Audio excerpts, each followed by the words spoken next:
حیا جس نے کبھی سائمہ کا گھر اس کی بے اولادی کو نشانہ بنا کر خراب کرنے کی کوشش کی تھی، آج جب اسے خود معلوم ہوا کہ وہ کبھی ماں نہیں بن سکتی تو وہ ہو چکی ہے پوری طرح سے پریشان۔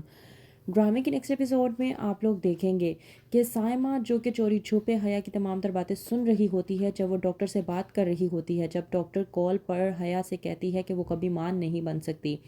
حیا چونک کر کہتی ہے ڈاکٹر کو کہ آپ یہ بات کیا کر رہی ہیں، میں اس بات کو نہیں مانتی، آپ مجھ سے کس طرح سے ایسی بات کر سکتی ہیں، میں اس بات کو قطعاً برداشت نہیں کر سکتی، مجھے لگتا ہے کہ آپ نے میری رپورٹس کو ٹھیک طرح سے ایگزامن نہیں کیا ہوگا۔ جواب میں ڈاکٹر جب کہتی ہے حیا سے کہ تم پاگل ہو گئی ہو، میں تمہارے کیس کو سیریسلی نہیں لوں گی تو اور کیا کروں گی، ظاہر سی بات ہے میں نے تمہاری رپورٹس کو ایک نہیں بلکہ تین تین مرتبہ ایگزامن کیا ہے اور بار بار یہی صورتحال سامنے آ رہی ہے کہ تم ماں نہیں بن سکتی۔ جب حیا ڈاکٹر سے یہ تمام تر باتیں کر رہی ہوتی ہے، سائمہ پیچھے سے تمام تر باتیں سن کر وہاں سے چلی جاتی ہے بغیر کچھ کہے حیا کے۔ حیا جو کہ سوچتی ہے کہ وہ ڈاکٹر کے پاس جا کر اپنی رپورٹس کو چینج کروا لے گی بغیر یہ بات جانے کہ اس کی یہ بات پہلے سے ہی تمام تر گھر والوں کو معلوم ہو چکی ہے۔ مبارک مستور جو کہ حیا کو بلواتی ہے اور کہتی ہے کہ تم نے مجھے بتایا نہیں کہ تم ڈاکٹر کے پاس کب جا رہی ہو، تم اور روحان اس بات کو سیریسلی کیوں نہیں لے رہے۔ حیا جو کہ مبارک مستور کو ٹال مٹول کرنے کی کوشش کرتی ہے اور کہتی ہے کہ میں نے روحان کو ایک سے کئی مرتبہ کہا ہے، ان کے پاس ٹائم نہیں ہے، ظاہر سی بات ہے اب میں اکیلے تو ڈاکٹر کے پاس جا نہیں سکتی، وہ جب فری ہوں گے تب میں ان کے ساتھ چلی جاؤں گی۔ مبارک مستور سمجھ جاتی ہے کہ کوئی تو ایسی بات ہے جو حیا مجھ سے چھپانے کی کوشش کر رہی ہے، کیونکہ مبارک مستور کے بقول جب اس نے روحان سے بات کی تھی تب روحان نے کہا تھا کہ حیا نے کہا تھا کہ میں خود اپنے ڈاکٹر کے پاس چلی جاؤں گی، اسے اس کے ساتھ جانے کی ضرورت نہیں ہے۔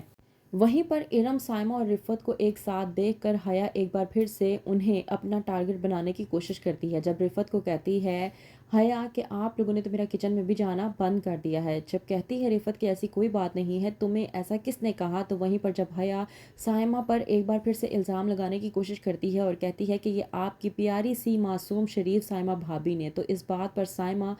حیا کو دو ٹوک جواب دیتی ہے اور کہتی ہے کہ تم اس قدر جھوٹ کیسے بول سکتی ہو۔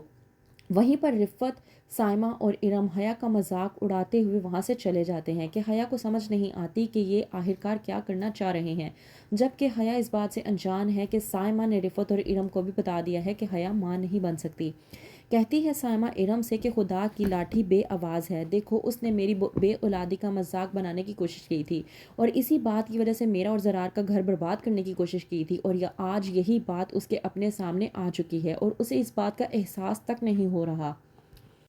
وہیں پر روحان جب کہتا ہے حیا کو کہ تم مجھے ایک بات بتاؤ، تم کیوں میری ماں کے سامنے مجھے بار بار شرمندہ کروا رہی ہو، حیا جو کہ جواب دے کر کہتی ہے کہ میں ایسا کیوں کروں گی، امی جان نے تم مجھے جب کہا تھا میں تبھی ڈاکٹر کے پاس چلی گئی تھی اور میں نے اپنے ٹیسٹ بھی کروا لیے ہیں۔ اس بات پر روحان حیا سے کہتا ہے کہ یہ بات تم نے پہلے مجھے کیوں نہیں بتائی۔ وہیں پر حیا جب روحان سے کہتی ہے کہ میں تمہیں اب بتا رہی ہوں نا، اور اگر تمہیں میری بات پر یقین نہیں ہے تو میں تمہیں سلپ بھی دکھا دیتی ہوں، سب کچھ ٹھیک ہے، یہ اللہ کی مرضی ہے کہ ہمیں اولاد نہیں ہو رہی، جب اللہ کی کرنی ہوگی ہمیں اولاد بھی ہو جائے گی۔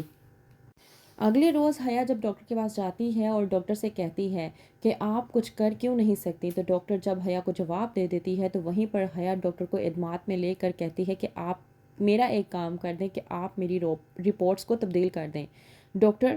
جو کہ پریشان ہو جاتی ہیں اور کہتی ہیں کہ میں ایسا کام نہیں کر سکتی،